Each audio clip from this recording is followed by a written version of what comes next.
अस्सलाम वालेकुम मेरे व्यूवर्स, कैसे हैं आप सब। आई होप आप सब ठीक ठाक होंगे। मैं भी ठीक हूँ अल्हम्दुलिल्लाह। तो आज का जो मेरा व्लॉग है वो ये मेरी उन बहनों के लिए है जिनकी प्रेगनेंसी का 9वां महीना स्टार्ट हो चुका है। अगर आप प्रेगनेंसी 9th मंथ में दाखिल हो चुकी है तो इसका मतलब है कि अब आपका बेबी कभी भी इस दुनिया में आ सकता है। मोस्टली ये होता है कि हमें डॉक्टर्स की तरफ से एक ड्यू डेट मिली होती है या और हमें लगता है कि उसी दिन या उसी डेट को हमारा बेबी इस दुनिया में आएगा। हालांकि ऐसा नहीं होता, वो तो बस एक एस्टिमेटेड डेट डॉक्टर्स की तरफ से मिली हो। पॉसिबल है कि उसी डेट को आपका बेबी इस दुनिया में आए, लेकिन मोस्ट केसेस में ये होता है कि 9वां महीना जब स्टार्ट हो जाते हैं तो उसके बाद जो है ना फर्स्ट वीक में, सेकेंड वीक में या थर्ड वीक में अक्सर जो है ना डिलीवरी हो जाती है, या फिर बहुत सारे केसेस में पानी के कम हो जाने की वजह से या बहुत सारी और रीजंस होती है जिनकी वजह से सी सेक्शन की तरफ जाना पड़ता है।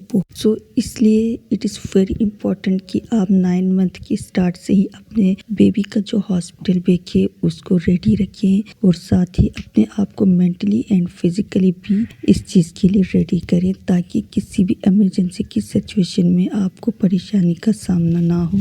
सो अपने आज की इस व्लॉग में मैं आप लोगों को स्पेसिफिकली बताऊंगी कि अगर आपकी डिलीवरी सी सेक्शन के थ्रू होनी है तो आपने अपने बेबी के लिए बैग कैसे रेडी करना है और अपने लिए कैसे बैग रेडी करना है, उसमें क्या क्या चीज़ें हैं जो कि मस्ट होनी चाहिए आपके पास।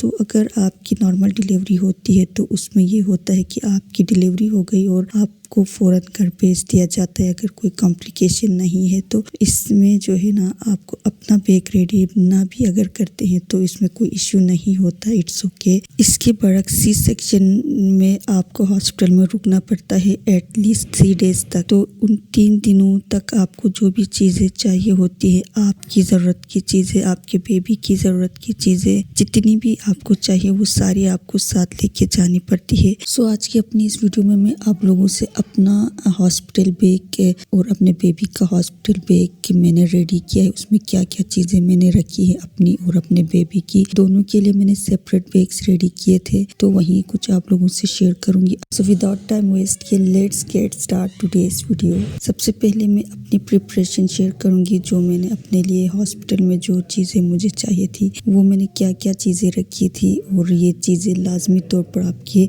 बैग में होनी चाहिए अगर आपका सी सेक्शन हो रहा है। तो बहुत ज़्यादा चीज़ें जमा नहीं करनी, बस बेसिक चीज़ें जो आपको बहुत ज़्यादा जिनकी ज़रूरत पड़ सकती है वो सिर्फ आपने लेके जानी है। तो ये यहाँ पे आप देख सकते हैं, एक मैंने हैंड वॉश रखा है, ये आपने लाजमी तौर पर लेकर जाना है ताकि हॉस्पिटल में जब भी आप जो है ना वॉशरूम जाएं या आपके हाथ गंदे हो जाए तो आप इजीली अपने हैंड्स को वॉश कर सकें। इसके अलावा एक बॉडी स्प्रे आपने लाजमी तौर पर लेके जाना है, बहुत ज़रूरी है। जाहिर है हॉस्पिटल में आप उठ नहीं सकती, आप अपनी सफाई आप प्रॉपर नहीं कर सकती है, तो आप जो है ना एटलीस्ट अपना बॉडी स्प्रे आपके पास होगा तो आप उसको यूज़ करके भी थोड़ी सी फ्रेश जो है फील कर सकती हैं। तो एक बॉडी स्प्रे मैं लाजमी लेके जाती हूँ। इसके साथ ही एक लोशन आप लेकर जाए अपने हाथों पे लगाने के लिए, अपने फेस पे लगाने के लिए, ताकि आपके हैंड्स एंड आपका फेस ख़राब ना हो, ड्राई ना हो, मॉइस्चराइज रहे।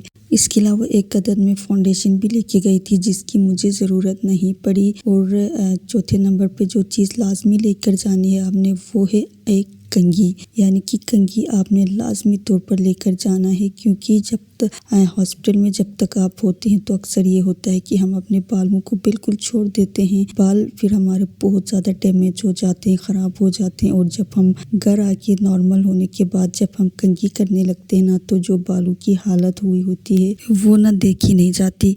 तो आप एक कंघी लाजमी तौर पर लेके जाएँ, और सी सेक्शन के बाद भी आप 24 आवर्स के बाद भी आप जो है ना आप उठ सकती हैं, कोई ऐसा मसला नहीं है। आप अपने बालों को कॉम्ब करें और आपके बाल ख़राब नहीं होंगे, तो इस तरह से आपके बालों की केयर भी होती रहेगी। इसके अलावा जो भी चीज़ें अंडर गारमेंट्स वगैरह वो आप अपने बैग में रखें लाजमी तौर पर 2 या 3 आपने लाजमी तौर पर रखनी है, क्योंकि जो है ना अगर इन केस आप की सिचुएशन ज़्यादा ख़राब हो जाती है तो फिर वो चेंज करनी पड़ सकती है। तो इस तरह की जितनी भी चीज़ें हैं आपने लाजमी तौर पर अपने बैग में लेके जानी है। सो बस ये कुछ चीज़ें हैं जो कि लाजमी तौर पर आपके हॉस्पिटल बैग में होनी चाहिए अगर आपका सी सेक्शन हो रहा है। सो नाउ बेबी बैग की तरफ बढ़ते हैं कि आपने कैसे रेडी करना है। सो बेबी बैग रेडी करने के लिए सबसे पहले तो आपको एक बैग की ज़रूरत होगी। तो आपने कोई सा भी अच्छा सा बड़ा सा जो है ना बैग आपने बाय करना है ताकि उस बैग में आप सारी चीज़ें लेकर जा सकें। इसके बाद आपने 1 बाय 1 जो भी चीज़ें आपको चाहिए जैसे ड्रेसेस हो गए बेबी के अकॉर्डिंग टू सीजन आप ड्रेसेस बाय करें। अगर आपका सी सेक्शन हो रहा है तो आप 2-3 ड्रेसेस लेकर जाएं, साथ में हाई नेक्स लेकर जाएं बच्चे के लिए, और बच्चे को जो है ना लिपेटने के लिए एक अच्छा सा सॉफ्ट स्टफ वाला आप ब्लैंकेट लेकर जाएं। जैसे कि ये मैंने यहाँ पे ये बहुत ही अच्छा जो है ना फर वाला ये एक ब्लैंकेट मैंने लिया है, बहुत ही सॉफ्ट सा है, बच्चा भी बड़ा कंफर्टेबल इसमें फील करेगा। तो इस तरह का एक ब्लैंकेट आपने लाजमी तौर पर बैग में रखना है।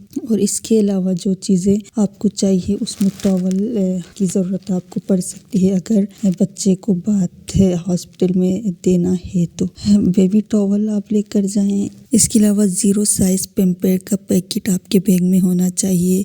जो बेबी वाइप्स होती है, फेस वाइप्स और जो नेपी वाइप्स है वो दोनों आपने अलग अलग से बैग में रखनी है ताकि आप ज़ाहिर बच्चे को फ़ौरन नहला भी नहीं सकते और फेस से तो आपको जो है ना जो बेबी वाइप्स होती हैं जो अड़के गुलाब वाली होती हैं अच्छी सी, वो आपने लाजमी तौर पर रखनी है ताकि आप अपने बच्चे के फेस को क्लीन कर सकें। और नेपी वाइप्स जब आप पैम्पर जब चेंज करते हैं तो उस वक्त आपको ज़रूरत पड़ती है तो वो आपने लाजमी तौर पर रखनी है। इसके अलावा ये छोटे छोटे टॉवल्स का एक सेट मैंने बाय किया है, ये आप लाजमी तौर पर लेकर जाएं। इसकी भी आपको बहुत ज़्यादा ज़रूरत पड़ सकती है हॉस्पिटल में इन केस आपका बेबी दूध लेने के बाद अक्सर जो है ना बच्चे होते हैं कि वॉमिट करते हैं या कुछ भी, ठीक है, तो उस वक्त जो है ना आप उनको इजीली यूज़ कर सकती हैं। ये भी बहुत ही सॉफ्ट से हैं, सॉफ्ट स्टफ वाले आपने बाय करने हैं ताकि बच्चे को तकलीफ ना हो।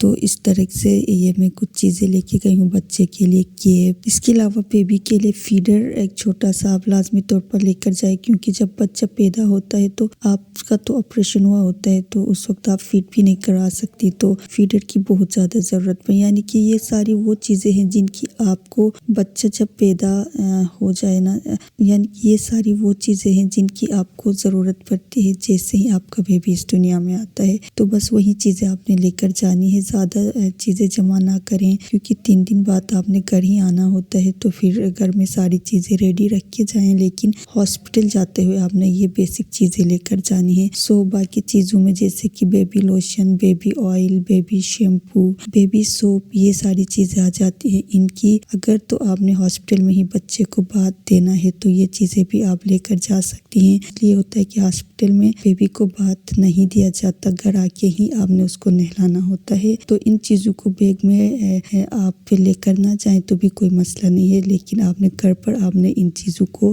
रेडी करके जाना है हॉस्पिटल ताकि आप जैसे ही घर आएँ तो आप अपने बच्चे को बाथ दे सकें। सो ये था मेरा आज का व्लॉग, आई होप आपको पसंद आया होगा। सो अगर व्लॉग पसंद आया है तो इसको लाइक कर दें, चैनल को भी सब्सक्राइब कर दें। मिलते हैं एक और वीडियो में, तब तक के लिए अल्लाह हाफिज़।